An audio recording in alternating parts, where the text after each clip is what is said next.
November 18th, 1943, Zo 347 hours, Bougainville Island, Solomon Islands, 43 Japanese soldiers 300 yards below, moving toward the gap where 2nd Platoon slept. Corporal Tom Brennan had been lying motionless for 11 hours in rain that fell like hammers through the jungle canopy 60 feet above the valley floor. Water streamed down his face, pulled in the creases of his poncho, dripped from the end of hhis Springfield M1903A4 barrel. His muscles screamed, his back ached, his fingers were numb, but none of that mattered. Through his rifle scope, 5 Japanese scouts materialized from the tree line. Tactical spacing, weapons ready, moving straight toward the undermanned section where Private Danny Walsh from Kentucky wrote letters to a girl named Sarah he'd marry if he made it home. Brennan shifted his cheek against the stock. The familiar panic rose in his chest like flood water. His scope lens was fogging again, the image dissolving into useless white blur just when he needed it most. In 40 seconds, those scouts would spot the gap in the wire. In 40 seconds, they'd signal the main force. In 40 seconds, good men would start dying. But this time something was different.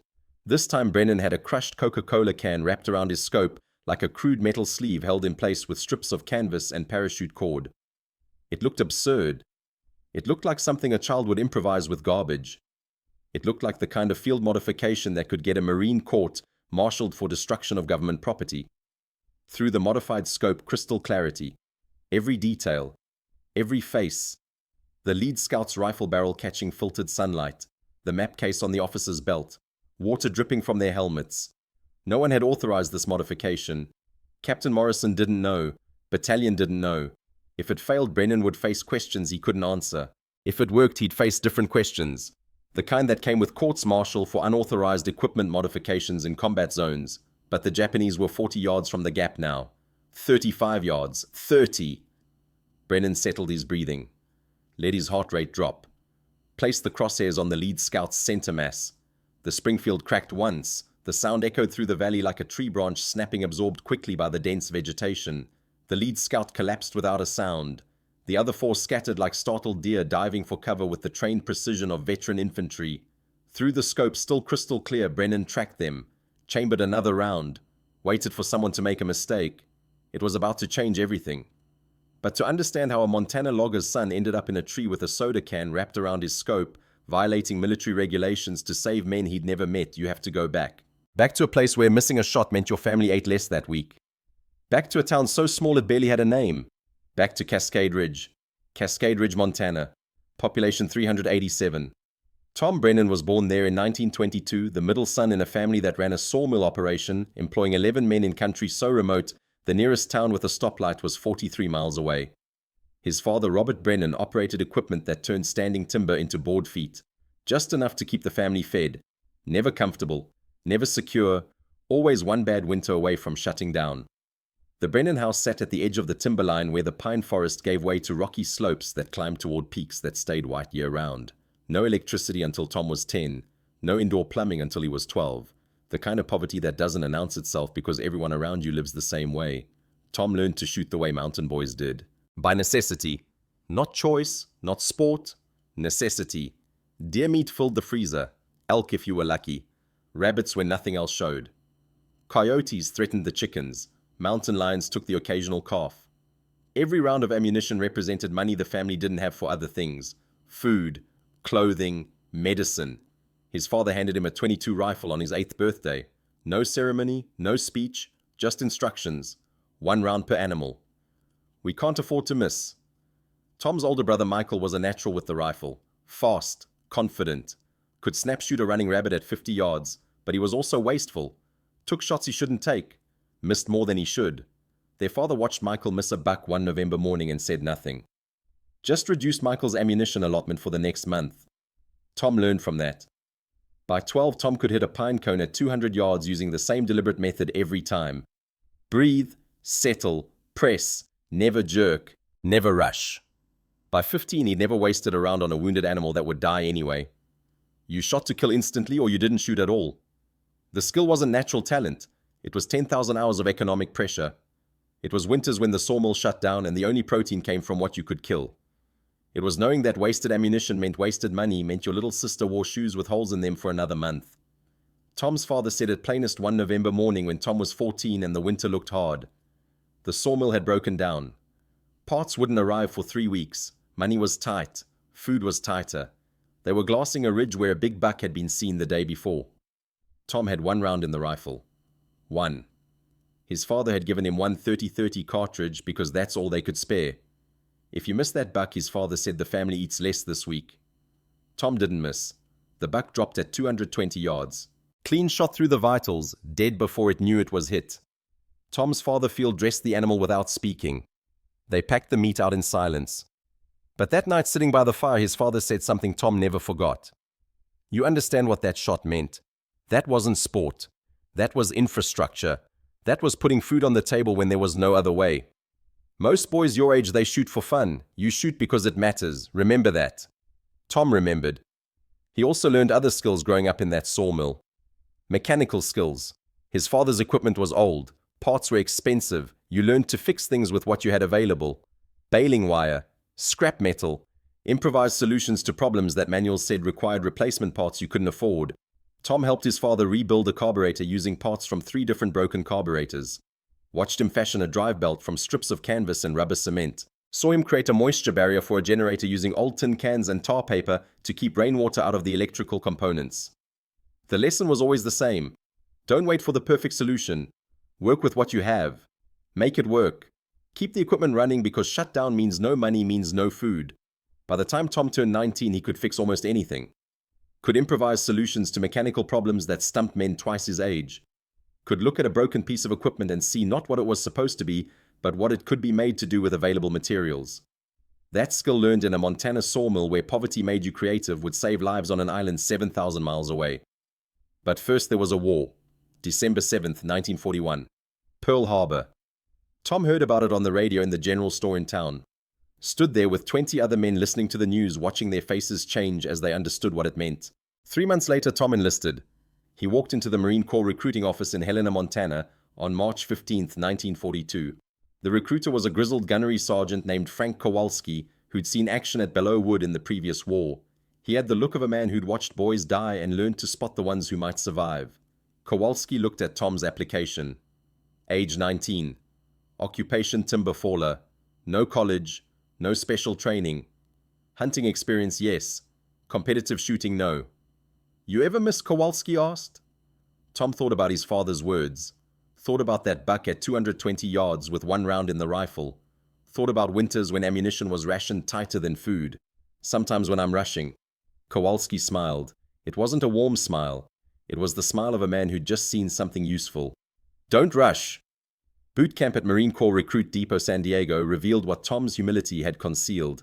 On the rifle range at Camp Matthews, he qualified expert with a score of 238 out of 250, missing only 12 points over the entire course of fire. His shooting wasn't fast, it wasn't flashy, but it was consistent with a precision that seemed almost mechanical.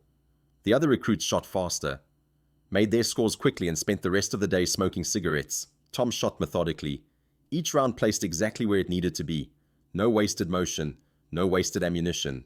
Staff Sergeant Raymond Torres, the marksmanship instructor who trained hundreds of Marines, pulled Tom aside after the qualification course. Brennan, you're going to sniper school. Tom said what he always said. I just want to do my part, Staff Sergeant. Your part is putting rounds exactly where they need to be when your brothers' lives depend on it. That's not every Marine's part. That's your part. Sniper training at Jock Farm, a coastal facility north of San Diego, lasted 6 weeks. Tom learned range estimation, wind reading, camouflage techniques, and fieldcraft from instructors who'd studied British and German sniper doctrine. He learned to calculate bullet drop at extreme range, to account for the Coriolis effect on long shots, to control his breathing until his heart rate dropped below 50 beats per minute. Most importantly, he learned to think like a hunter rather than a soldier, to be patient, invisible, absolutely certain before taking the shot. His primary instructor was Captain Edward Morrison, a veteran of the Marine Raider battalions who'd served at Guadalcanal. Morrison was 32 years old and looked 50. He'd seen what happened when doctrine met reality. Seen good men die because they followed the manual instead of their instincts. Morrison emphasized something the other instructors didn't, something that would matter more than Tom realized. A sniper isn't measured by how many men he kills. He's measured by how many he disrupts. One well-placed round can stop an entire company from moving for hours. You're not infantry, you're chaos agents. Your job is to make the enemy think twice about every decision. Tom absorbed everything with the same quiet intensity he brought to the rifle range. He finished second in his class, first in fieldcraft and concealment, second in pure marksmanship behind a California competitive shooter named Eddie Salinas, who could outshoot anyone on a known distance range but struggled with field conditions. Morrison wrote in his final assessment, "Brennan's the one you want in the jungle. Salinas will win you trophies, Brennan will win you battles." In September 1943, Corporal Brennan shipped out with the 3rd Marine Division as part of the build-up for Operation Cherry Blossom, the invasion of Bougainville, the largest of the Solomon Islands, a critical stepping stone toward the Japanese stronghold at Rabaul. The division's intelligence officer, Major Thomas Caldwell, specifically requested 6 trained snipers to support the initial landings at Cape Tocoina. Brennan was among them. The voyage across the Pacific took 19 days aboard the transport ship USS President Adams. Tom spent his time maintaining his weapon, a Springfield M1903A4 bolt-action rifle fitted with an M73B1 Weaver 2.5x telescopic sight, and studying the intelligence briefings about Bougainville's terrain. The reports were sobering. Triple canopy jungle, constant rainfall, minimal sightlines, an estimated 12,000 Japanese troops dug into defensive positions throughout the interior. Terrain that would make conventional infantry tactics nearly impossible. Terrain that required specialists. "This ain't going to be like the range at Jacques Farm," said Corporal Vince Rodriguez. Rodriguez was from El Paso, former Border Patrol agent, loud, confident, skeptical of the quiet Montana kid who barely spoke at meals. "Never thought it would be," Tom replied. The 3rd Marine Division hit the beaches at Cape Tocoina on November 1, 1943. The initial landing met lighter resistance than expected. Within 72 hours, Japanese forces began aggressive probing attacks against the hastily established perimeter. The terrain was everything the intelligence reports had warned about, and worse. Visibility beyond 50 yards was nearly impossible. The rain came in torrential sheets that turned foxholes into swimming pools and made radio communication sporadic at best. And for the snipers, the moisture was catastrophic. Tom discovered the problem within the first 24 hours of operations. Positioned in an observation post overlooking a suspected enemy approach route, he watched his scope lens fog up completely within minutes of taking position. The combination of body heat, ambient humidity, and temperature differentials between the glass and the tropical air created condensation that rendered the optic useless. He could wipe it clear. Within seconds it would fog again. He tried everything he'd been taught. Wrapped the scope in cloth to insulate it, held it away from his face to minimize breath moisture, even considered removing it entirely and relying on iron sights. But at 400 yards in dense jungle, iron sights were nearly as useless as a fogged scope. The other snipers reported the same problem. 6 Marines with expert training, 6 rifles that cost more than most families earned in a month. Blind. Rodriguez was the first to say it out loud during the evening briefing. "We're blind up here. The scopes are worthless in this soup." Captain Morrison, now serving as the division sniper coordinator, acknowledged the problem but had no immediate solution. "Do what you can with iron sights. We're looking into getting replacement optics, but it'll take weeks." Weeks! They didn't have weeks. Japanese forces were preparing a major counterattack. Intelligence indicated they were using the jungle's concealment to stage troops for a coordinated assault on the American perimeter. The Marines needed their snipers operational, not fumbling with fogged lenses. November 14th, 1340 hours. Tom spotted movement in the valley below his hide position. A Japanese patrol, not the usual 5 or 6 man reconnaissance team. 15 men, moving with purpose toward the gap in the American defensive line. This wasn't reconnaissance. This was preparation for assault. Tom needed to engage, needed to break up their formation before they could establish firing positions. He brought the rifle to his shoulder, pressed his eye to the scope. White fog. Nothing. Useless. He wiped the lens with a cloth, held his breath to minimize moisture, looked again. Clear for 3 seconds. Then the fog rolled back across the glass like a tide, erasing the image. The Japanese soldiers were visible to his naked eye, dark shapes moving through the undergrowth 400 yards away. But through the scope they were ghosts, suggestions, useless intelligence. Tom tried everything, wiped again, breathed on the lens to try to equalize temperature, wrapped it in his poncho. Nothing worked. The fog always came back within seconds. The patrol disappeared into the jungle. Tom had been ineffective, useless, a trained specialist with broken equipment watching the enemy move freely because physics had betrayed him. That night back at the company command post for a briefing, the frustration boiled over among the sniper team. 6 snipers, all reporting the same problem. Combined, they'd taken fewer than a dozen shots in 2 weeks of operations. They were specialists without a specialty. Expensive training wasted by environmental conditions no one had adequately prepared for. "The Japs don't have this problem," Rodriguez said bitterly. Their scopes are simpler, lower magnification, less glass to fog up. Corporal Michael Chen, a sniper from San Francisco who'd grown up hunting in the Sierra Nevada, countered. Their scopes are also less accurate. If we could keep ours clear, we'd outshoot them 2-1. If doesn't win battles, Rodriguez shot back. Captain Morrison listened to the complaints with a grim expression. He'd fought on Guadalcanal, knew what the snipers were facing, knew that doctrine and reality were two different things. I've requisitioned anti-fog treatments. Should arrive with the next supply run. Maybe a week. Tom spoke up for the first time in a group briefing. His voice was quiet, but it cut through the tension. We don't have a week, sir. Intelligence says the Japs are staging for a major push. If they hit us before we can cover the southern approaches, they'll roll right through 2nd Platoon's position. Morrison looked at the young corporal from Montana, saw something in his expression. You have a solution, Brennan? Working on one, sir. That night, Tom couldn't sleep. He lay in his shelter, half listening to rain hammer the canvas, turning the problem over in his mind. The way his father had taught him to think about a broken saw blade, a jammed log skidder, equipment that should work but didn't. What's the actual cause? What do I have available to fix it? The scope fogged because warm, moist air contacted the cold glass. Basic physics. The solution was either to eliminate the moisture, warm the glass, or prevent the air from reaching it. He couldn't control the humidity. The jungle was saturated. He couldn't heat the glass without giving away his position. Night vision equipment might spot a heat source, but maybe he could block the air. Create a barrier that prevented the constant circulation of humid air across the lens. He needed something waterproof. Something that wouldn't reflect light or create a signature. Something he could improvise from materials at hand. Tom sat up, reached for his ration pack, pulled out the can of Coca-Cola he'd been saving. The aluminum cylinder caught the dim light from a nearby kerosene lamp. He turned it in his hands, measuring it mentally against the dimensions of his scope. The M73B1 measured 1.8 inches in diameter. The soda can was maybe 2 inches. Close enough. It might work. At 5:30 hours on November 16th, Tom borrowed a P38 can opener from another Marine, the tiny folding tool that came with sea rations, designed to open food cans, but capable of precision cutting if you were patient.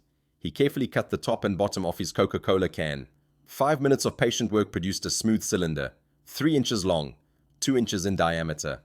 The aluminum was thin but surprisingly rigid. Using his car-bar knife, he carefully split the cylinder lengthwise, creating a C-shaped sleeve that could wrap around the scope. The fit was nearly perfect, snug enough to stay in place but loose enough to slide on and off.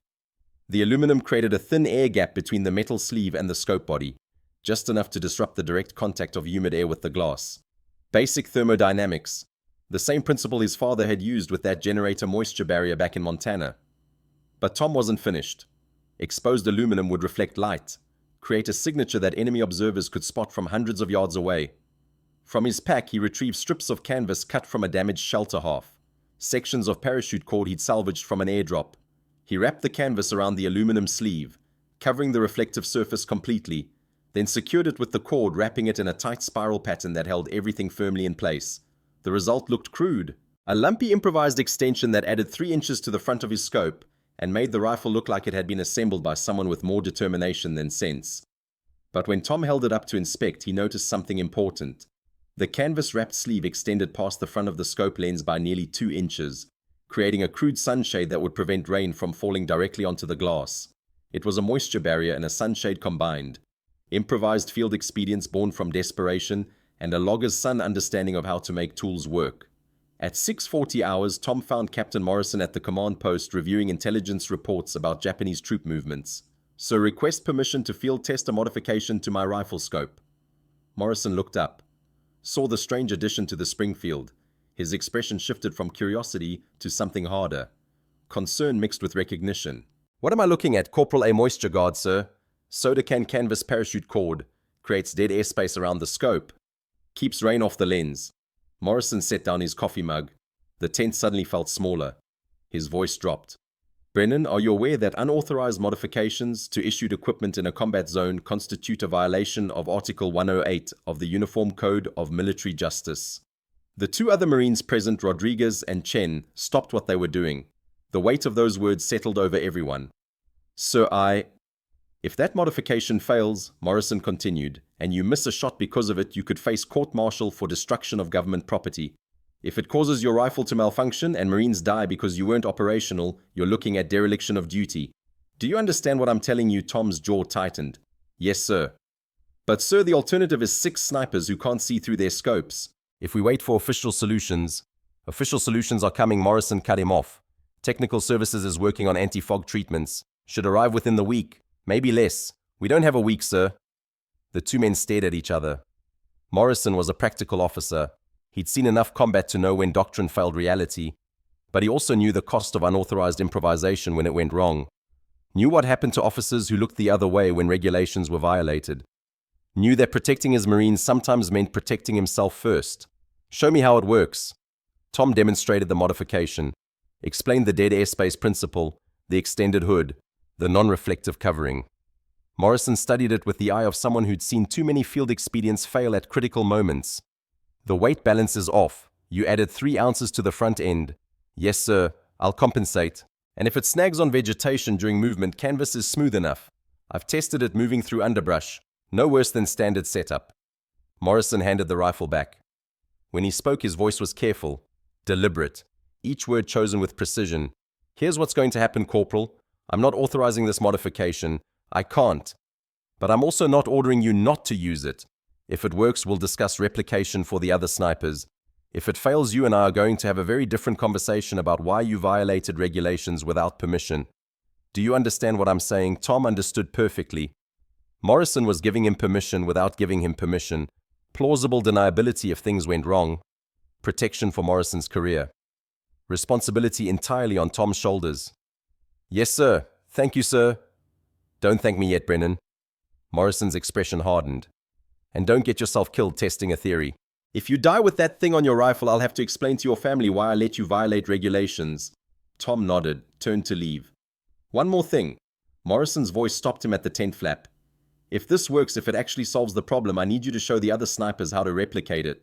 Unofficially. I still can't authorize it, but I'm also not going to stop you from sharing information with your teammates. Tom understood the game now. Morrison would deny everything if asked, would claim ignorance of any modifications, would throw Tom to the court-martial if it failed, but would quietly enable the innovation if it succeeded. Yes, sir. By 800 hours, Tom was moving through 2nd Platoon's sector toward his hide position. In the pre-dawn darkness, moving carefully between foxholes and fighting positions, he passed 3 Marines he'd seen before. 3 faces he would never forget. Private First Class Danny Walsh, 19 years old, Harlan County, Kentucky. Sitting on an ammunition crate, writing by flashlight, Tom glimpsed words on the paper. Dear Sarah, if you're reading this letter, it means... Walsh folded it carefully, tucked it inside his helmet liner. Baby-faced kid who looked 16, not 19. Tom had heard him talking to other Marines about Sarah, how they'd met at a church social, how she'd waited for him, how he'd marry her when he got home. If he got home. Corporal James Delgado, 24 years old, Alamogordo, New Mexico, checking his squad's positions in the defensive line. Photos of twin daughters taped inside his helmet. Tom could see them even in the dim light. 3 years old. Tickle smiles. Pigtails. Delgado kissed the photo before replacing the helmet. A ritual Tom had seen him perform every morning. The corporal had shown those pictures to everyone. Maria and Rosa. Haven't seen them since they were 1 year old. Gonna teach them to ride horses when I get home. Private Andrew Chen, 21 years old, San Francisco, cleaning his M1 Garand with meticulous precision, engineering textbook visible in his pack. Chen told anyone who'd listen about his plans. When I get home, I'm going to Cal. Gonna study engineering. Gonna design better equipment than this. No more Marines fighting with broken gear. Tom studied their positions in the growing light. All 3 occupied foxholes in the same 30-yard stretch of line. The undermanned section where Japanese scouts had been probing daily. The gap that intelligence said would be the focus of the next major attack. If that gap collapsed, those 3 specific faces would be the first to die. Tom climbed to his hide in the Strangler Fig. The platform he'd constructed over the past week, 63 feet above the valley floor. Commanding view of the southern approach. He settled into position, made himself comfortable for a long wait, brought the modified rifle to his shoulder. Through the Coca-Cola can scope through the crude improvisation that could get him court-martialed, he could see 2nd Platoon's position clearly, could see Walsh's foxhole, Delgado's position, Chen's fighting hole, crystal clear, no fog, perfect visibility. If this works, Tom thought those 3 go home. Walsh marries Sarah. Delgado teaches his daughters to ride horses. Chen designs better equipment. If it doesn't work, I watch them die. The weight of that settled over him like the rain that continued to fall through the canopy. He was operating in violation of military regulations. If the modification failed, he'd face court-martial. If it worked, he might still face questions.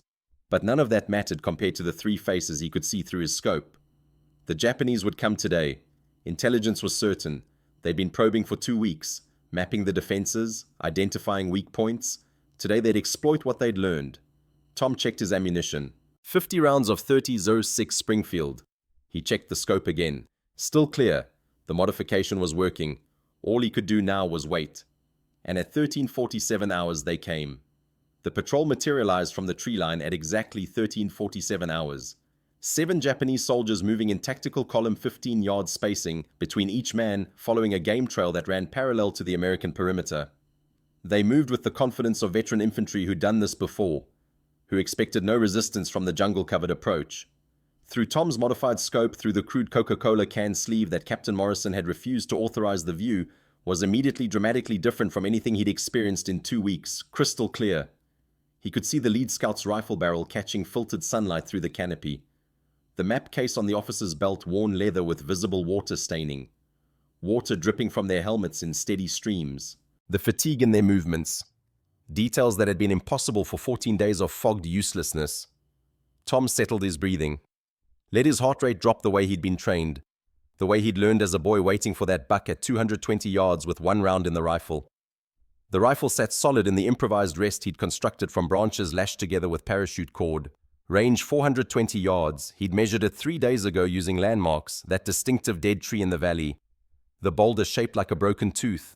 The bend in the trail where it crossed a small stream. Wind negligible in the sheltered valley. Maybe 2 miles per hour from the east. Not enough to matter at this range. Elevation Tom's position was 63 feet above the valley floor, requiring him to aim slightly low to compensate for the downward angle. He'd calculated all of this days ago during practice runs with iron sights. The only variable that had changed was his ability to see. The lead scout paused at the bend in the trail, raised his hand to signal the column to stop. They were directly below that distinctive dead tree. Range marker 3. Tom had laser focused on this exact spot, knowing that enemy patrols favored this route because it offered good concealment and a direct approach to the weakest section of the marine perimeter. The section where Walsh, Delgado, and Chen held the line. Tom placed the crosshairs on the lead scout's center mass, elevated slightly to account for the 420-yard distance and downward angle. His finger found the trigger, taking up the first stage of slack. Through the crystal-clear scope, no fog, no blur, just perfect optical clarity. The Springfield cracked. The sound echoed through the valley like a tree branch snapping, absorbed quickly by the dense vegetation. The lead scout collapsed without a sound. 1 moment standing, the next moment gone. The other 6 Japanese soldiers scattered immediately, their tactical discipline evident in how quickly they disappeared into the undergrowth. Tom worked the bolt, the smooth mechanical action he'd practiced 10,000 times, chambering a fresh round. The spent casing ejected tumbling end over end to land somewhere in the leaf litter below his platform. He didn't chase targets, that was amateur work. Spray and pray. Instead, he watched the undergrowth through his scope, looking for movement, for the slight disturbance of leaves that would indicate where the scouts had gone to ground. 30 seconds passed. The jungle was silent except for rain drumming on leaves. Then he saw it. A soldier rising from cover 50 yards behind where the lead scout had fallen, attempting to move to a better position. The Japanese soldier probably thought he was invisible in the jungle shadows, probably thought the American sniper couldn't see him in this weather. He was wrong. Tom's second shot caught him mid-step. The soldier went down hard, visible for a moment through a gap in the vegetation. Then nothing. The patrol broke. The remaining 5 soldiers abandoned tactical movement entirely and ran, sprinting back toward the tree line they'd emerged from, clearly spooked by an enemy they couldn't locate, couldn't see, couldn't fight. Tom tracked them through his scope, watching them retreat, noting their exit route and the speed of their withdrawal. He didn't fire again. 2 shots were enough. Captain Morrison's words echoed in his mind. A sniper isn't measured by how many men he kills. He's measured by how many he disrupts. That patrol wouldn't be coming back. More importantly, they'd report to their commanders that the southern approach was compromised, that an American sniper had the route covered, that any movement through that valley would be observed and engaged. Tom settled back into his hide. Checked the scope again. Still perfectly clear after 5 hours despite steady rain. The modification worked. The dead airspace created by the soda can sleeve had eliminated the temperature differential. The extended hood prevented rain from falling directly onto the glass. For the first time in 2 weeks, Tom could do his job. When Tom returned to the command post at 18:30 hours, Captain Morrison was waiting with Major Thomas Caldwell, the battalion intelligence officer. Both men looked up as Tom entered. The tension in the tent was palpable. 2 confirmed kills, Tom reported. He kept his voice neutral. Professional. Japanese reconnaissance patrol, 7 men. They were mapping approach routes to 2nd Platoon's position. Major Caldwell leaned forward across the map table. And the scope modification worked perfectly, sir. Tom met his eyes. Complete clarity. No fogging. Unobstructed view for the entire 5-hour watch. Morrison and Caldwell exchanged a look. Some unspoken communication passing between them. The kind of look that officers share when they're deciding whether to acknowledge something that officially doesn't exist. Corporal Caldwell said carefully, "I need you to understand something. We've been tracking Japanese patrol patterns for 2 weeks. They've been systematically probing our southern perimeter every day. Multiple patrols, testing our response times, mapping our positions. You just shut down their primary reconnaissance route. That's not just 2 kills, that's operational impact at the battalion level." Tom said nothing, waited. Morrison spoke. His voice had the careful quality of someone choosing words that could be quoted later. "How long did it take you to fabricate that modification?" 20 minutes, sir. Materials on hand, ration can canvas cordage." Another look between the officers. Longer this time. "Here's our problem, Brennan." Morrison stood, walked around the map table. "What you did, the unauthorized modification, technically violates regulations. We've discussed this, but the results speak for themselves. And we have 5 other snipers who are currently blind, who've been ineffective for 2 weeks because of equipment failure." He paused. "Let that sink in. Major Caldwell and I have discussed this situation. If you're willing, we'd like you to show the other snipers how to replicate your modification. Unofficially. I still can't authorize it, can't put it in writing, can't acknowledge it in any official capacity. But I'm also not going to stop you from sharing information with your teammates about field maintenance techniques." Tom understood the game perfectly now. Morrison was protecting himself while enabling the innovation, creating layers of plausible deniability. If the modifications worked, Morrison could claim he'd encouraged creative problem solving. If they failed, he could claim ignorance. Either way, the responsibility fell on Tom. "The official anti-fog treatments," Morrison continued, "won't arrive for at least another week, maybe 10 days. By then," he trailed off, but the implication was clear. "By then, the Japanese assault everyone expected would have already happened. By then, Marines would be dead because their snipers had been blind." "I can show them tonight, Sir," Tom said. "One more thing, Corporal." Morrison's voice hardened. His expression shifted to something colder, more calculated. "If even one of those modifications fails and causes a Marine to miss a critical shot, this conversation never happened. The idea was yours. The execution was yours. The responsibility is yours. Are we clear, crystal clear, sir?" That night, Tom's shelter half became an impromptu workshop. All 6 snipers gathered under the canvas, lit by a single kerosene lamp that cast dancing shadows on their faces. Rain hammered overhead. Somewhere in the distance, artillery rumbled. Rodriguez was skeptical when Tom explained the modification. He examined the canvas-wrapped sleeve with barely concealed disdain. "You want me to wrap my scope in garbage? I want you to be able to see through your scope," Tom replied evenly. "Choice is yours." Rodriguez looked at the crude modification again, looked at Tom. "How do I know this works? How do I know it's not just luck? One day doesn't prove anything. It's not luck." Tom kept his voice calm. "The principle is sound. Dead airspace prevents temperature differential. Extended hood keeps rain off the lens. Basic thermodynamics. Same principle my father used on generator housings back in Montana." "Your father was a generator engineer?" Chen asked. "My father ran a sawmill." Tom met his eyes. He learned to fix broken equipment with whatever materials were available because replacement parts cost money we didn't have. "This isn't complicated. It's just problem solving." By 2300 hours, all 6 snipers were working. Coca-Cola cans, Pepsi cans, even a generic orange soda can that Williams had saved. All being transformed into moisture guards. Chen, who had the steadiest hands, helped with the delicate work of cutting the cans without creating sharp edges that might snag on clothing or cut fingers. Williams, a Detroit mechanic before the war, suggested improvements. Rubber bands cut from inner tubes to create more secure attachment. Better methods of wrapping the canvas to prevent slippage. Kowalski contributed camouflage netting to replace some of the canvas wrapping, creating better concealment, making the modifications blend into the natural environment. "This is insane," Rodriguez muttered as he wrapped canvas around his aluminum sleeve. "We're violating regulations to fix a problem the Marine Corps should have solved before we deployed." "Welcome to war," Williams said without looking up from his work. "Officers make plans, enlisted make it work. By 200 hours, all 6 rifles had modified scopes. The snipers sat in exhausted silence examining their crude handiwork. 6 improvised solutions to a problem that shouldn't exist. 6 violations of military regulations. 6 potential courts-martial.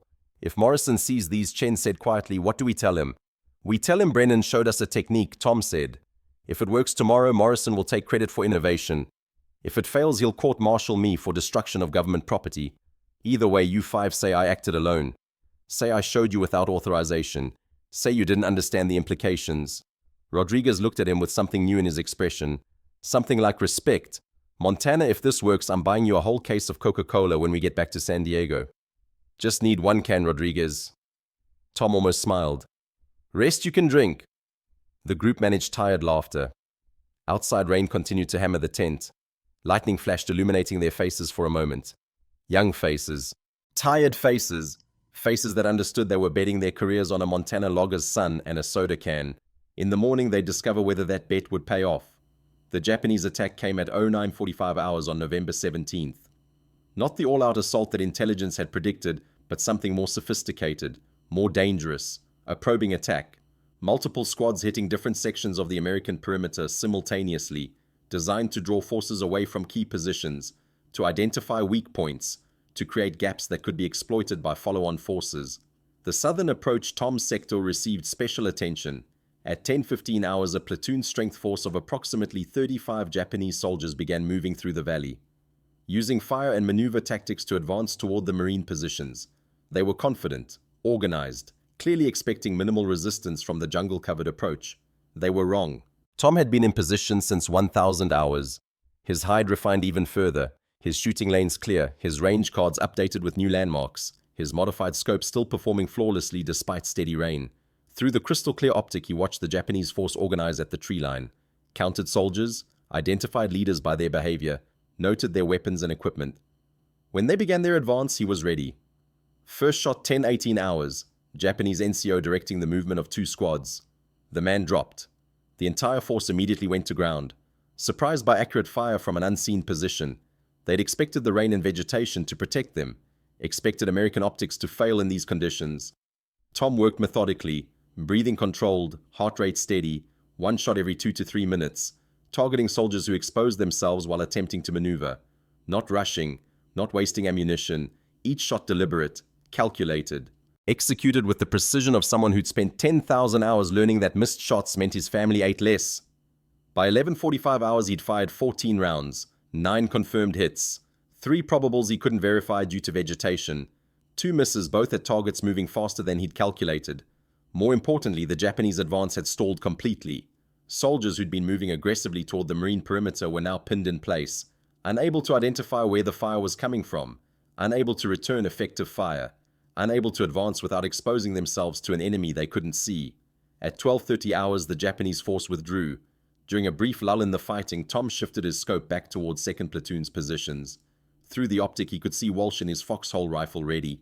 Delgado moving between positions, checking his squad. Chen loading magazines with steady hands. All 3 still alive. The Japanese had been trying to flank exactly where those 3 Marines held the line.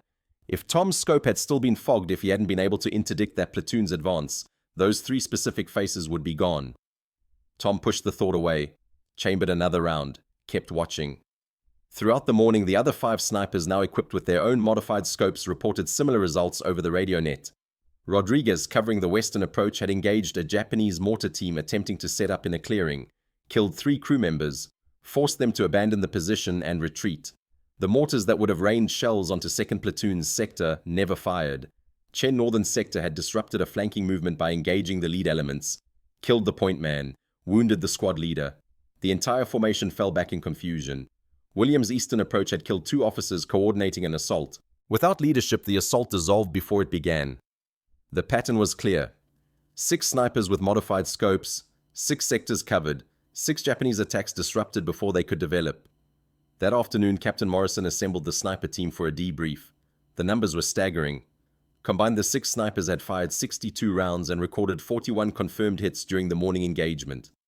The Japanese probing attack, which intelligence had predicted would last all day and potentially break through in multiple locations, had been stopped cold within 3 hours.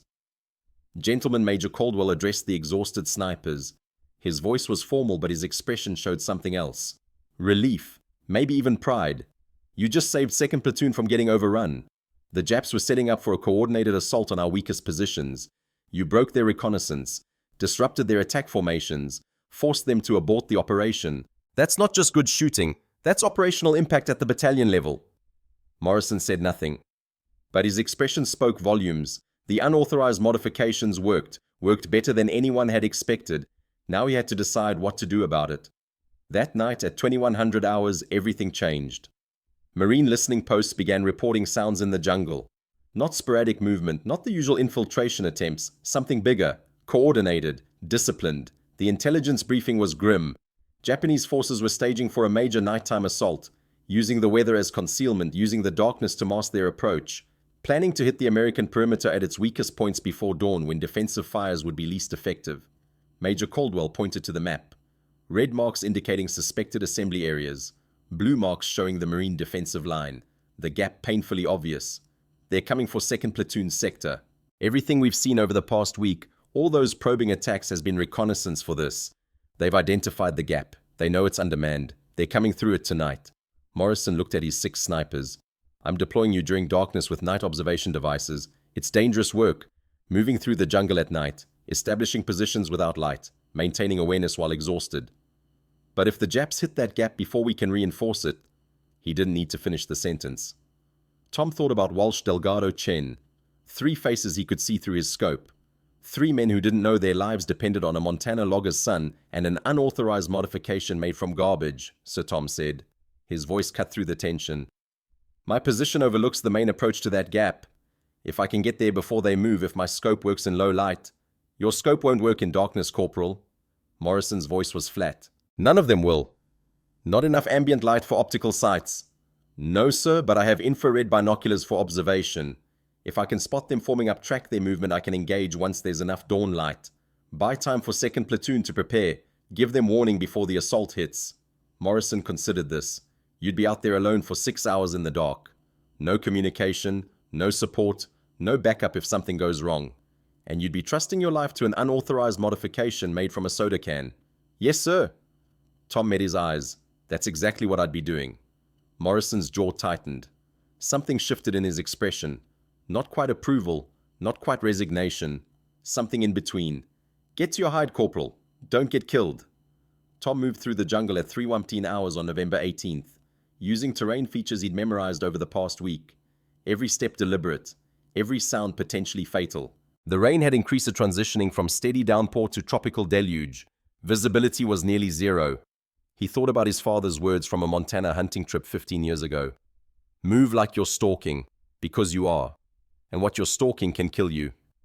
Tom reached his hide at 03:30 hours, climbed the 63 feet to his platform using handholds he'd marked with notches, settled into position. His muscles screamed from the climb. His hands were numb from the cold. But none of that mattered. He brought up the M2 infrared binoculars, bulky device designed for spotting enemy positions at night using infrared illumination invisible to the naked eye. The technology was new, unreliable, but it was all he had. And he waited. The rain increased, temperature fell. Visibility dropped below 50 yards. Conditions that should have made sniper operations impossible. Conditions that would have sent any reasonable man back to the safety of the perimeter. Through the infrared binoculars at 3:47 hours, Tom saw them. Japanese assault force moving through the valley. Not a patrol, not a probing attack. An assault force. He counted at least 40 men in the main body. Scouts ranging ahead, moving in column formation, clearly planning to deploy into assault lines once they reached their jumping-off point. The jumping-off point that was 300 yards from where Walsh, Delgado, and Chen slept. Tom couldn't engage with infrared binoculars. Those were for observation only. He needed visible light for his scope, needed to see through the Coca-Cola can modification, needed dawn. He waited. Rain pounding, minutes stretching. His world reduced to the green glow of the infrared display and the sound of rain on leaves. By 4:10 hours, the rain began to ease, just slightly. The sky to the east started to lighten. Not much, barely perceptible, but enough. Tom set down the binoculars, brought his Springfield to his shoulder, pressed his eye against the modified scope. Through the Coca-Cola can sleeve sufficient ambient light. The Japanese formation visible at 300 yards. Closer now. Moving with confidence, moving toward the gap. Tom made a command decision. Rather than engaging scouts or main body, he'd target the officers and NCOs in the middle of the formation, the leaders who would coordinate the assault. Cut off the head and the body dies. He settled his breathing, let his heart rate drop. Thought about Walsh's letter to Sarah, Delgado's twins, Chen's engineering dreams. Not today, he whispered. The Springfield cracked once. The sound rolled across the valley like thunder, and the dawn battle began. First shot 4:12 hours, the Japanese captain consulting a map with two subordinates dropped without warning. One moment standing gesturing toward the marine perimeter, the next moment gone. The two subordinates froze for a critical second, trying to understand what had happened in the darkness. Tom was already working the bolt. Smooth mechanical action, chambering a fresh round, the spent casing ejected tumbling into the leaf litter below. Second shot 30 seconds later. One of the subordinates attempting to rally soldiers around him went down. The formation scattered, soldiers diving for cover, cohesion dissolving into chaos. Third shot. Another NCO trying to establish a command post behind a fallen log. Down. For the next 90 minutes, as dawn light gradually increased, Tom maintained sustained fire into the Japanese formation. He didn't try to kill everyone. That was impossible. One rifle against 40 men. But he systematically eliminated anyone who tried to organize the scattered soldiers. Anyone who attempted to rally a coherent assault. Anyone who looked like leadership. The modified scope performed flawlessly, despite continued rain. Despite moisture that would have blinded him for the past 2 weeks. Tom had crystal clear visibility of the chaos unfolding below. 19 rounds fired. Controlled. Deliberate. Each shot placed exactly where it needed to be. At 05:30 hours, Rodriguez heard Tom's sustained fire over the sound of rain and artillery, recognized that the main Japanese assault was hitting the southern sector. He shifted his position to provide supporting fire from a different angle. By 45 hours, 3 snipers were engaging the same target area from different positions, creating a crossfire that made it impossible for Japanese forces to maneuver without exposure. Every attempt to organize met rifle fire from an unseen enemy. Every attempt to advance met death from multiple directions. The Japanese assault never materialized. By 6:45 hours, as full daylight arrived, the enemy force had withdrawn completely. Left behind equipment wounded any hope of achieving surprise. Left behind the bodies of men who'd believed the weather would protect them. Marine patrols counted the aftermath later that morning. 23 Japanese dead in the valley, most killed by sniper fire. Evidence of many more wounded and evacuated. Abandoned weapons, ammunition, medical supplies, the detritus of a failed assault. Tom kept his scope trained on 2nd Platoon's position as the shooting stopped. Through the optic, he could see Walsh standing in his foxhole, now scanning the jungle. Delgado checking his squad. Chen reloading magazines. All 3 alive. Tom had fired 19 rounds during the morning engagement. 12 confirmed kills. 7 probables he couldn't verify. But the numbers didn't matter. What mattered was 3 specific faces that would go home, because a 10-cent piece of aluminum wrapped around a scope had worked when it mattered most. Tom descended from his hide at 07:30 hours. Exhausted after 72 continuous hours of operations with minimal sleep. His hands shook as he climbed down. His legs nearly gave out when he reached the ground. He'd been living on adrenaline and coffee for 3 days. Moving through 2nd Platoon's position toward the command post, he passed them. Walsh looked up, nodded. "Hell of a night, huh?" Tom nodded. Kept walking.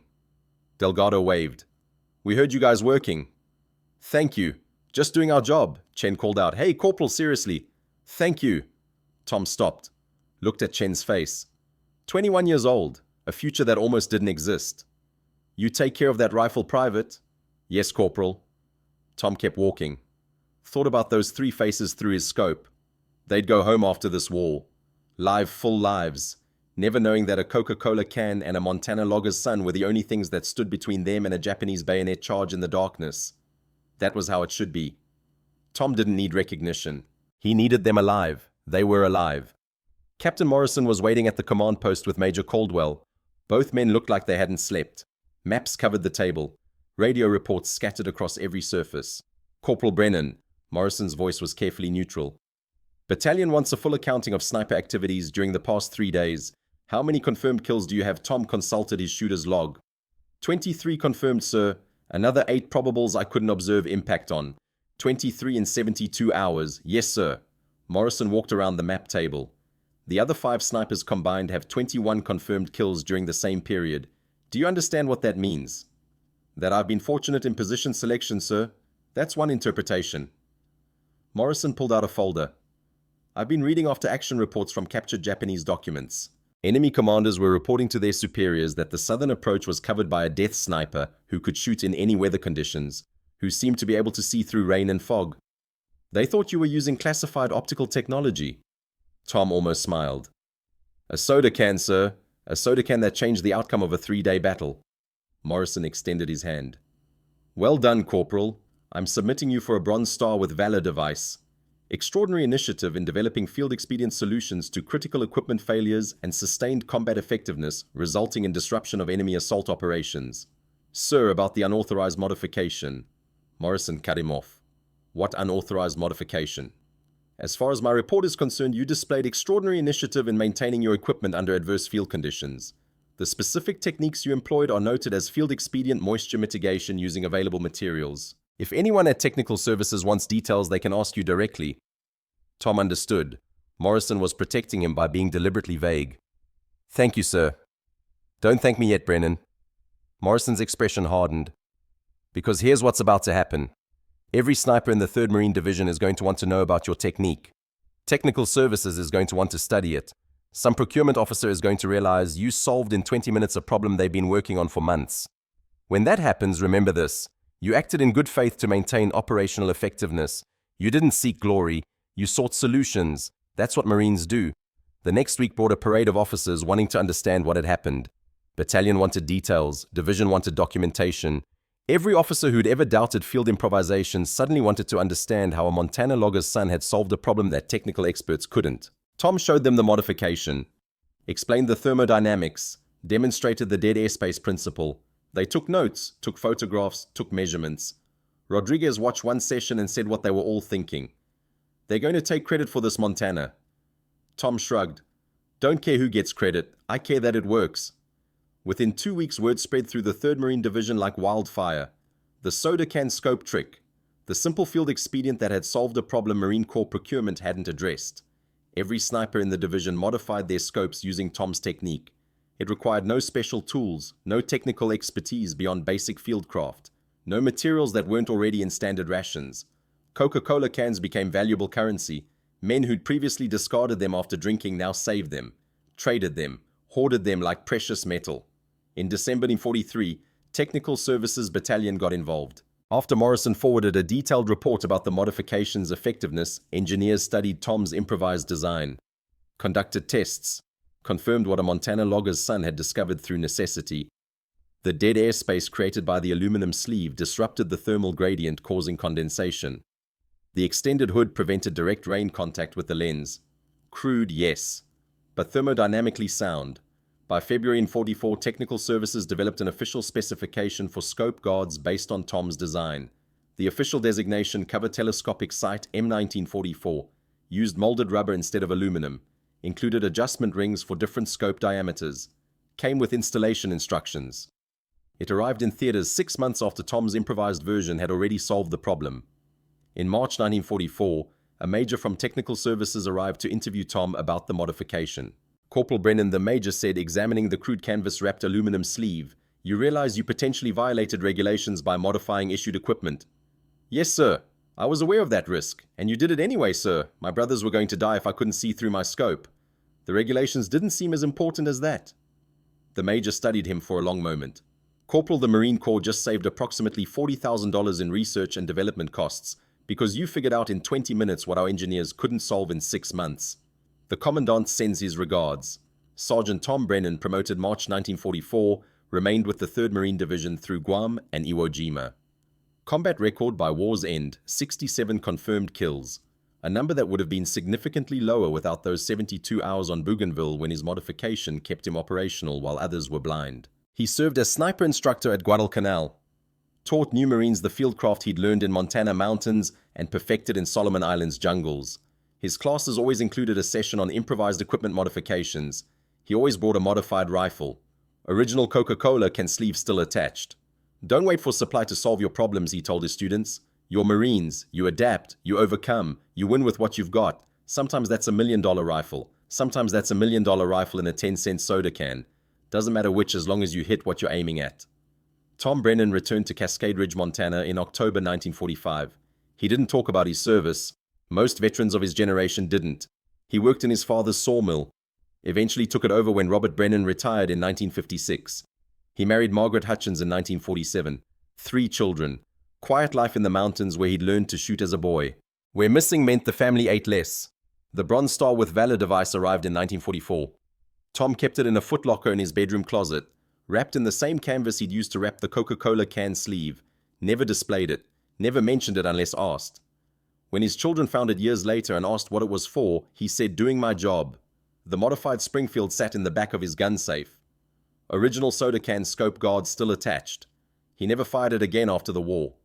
Couldn't bring himself to remove the modification that had saved Walsh, Delgado, Chen, and dozens of other Marines whose names he never learned. In 1982, a military historian named Dr. Robert Keegan from the Army War College tracked Tom down through Marine Corps records. He was researching Pacific Theater sniper operations, specifically field expedient solutions to equipment problems. Tom agreed to a recorded interview at his home in Cascade Ridge. "It wasn't genius," Tom told Dr. Keegan. "It was just problem solving. My scope was fogged. I needed it clear. I used what I had available. Any farm kid who's ever fixed a tractor with baling wire would have done the same thing. But most soldiers wouldn't have thought of it," Dr. Keegan pressed. Tom considered this. Maybe. Or maybe they would have if they'd needed to badly enough. Necessity makes you creative. The Japanese were coming. My brothers were in danger. The problem needed solving. So I solved it. The interview lasted 3 hours. At the end, Dr. Keegan mentioned something that made Tom sit forward. "Mr. Brennan, do you remember the 2nd platoon position your sniper hide overlooked every day of my life? 3 Marines held that sector, the weakest point in the line. Private Danny Walsh, Corporal James Delgado, Private Andrew Chen." Tom's breath caught. He hadn't heard those names in 37 years. "I know them. I could see their foxholes through my scope." Dr. Keegan pulled out a folder. "Mr. Brennan Andrew Chen became an optical engineer after the war. Graduated from Berkeley in 1949. Spent 40 years designing military scopes. He gave an interview for my research last year. He told me that during the November 18th assault, he was certain his position was about to be overrun. He could hear Japanese soldiers in the jungle. Then he heard sustained rifle fire from somewhere above.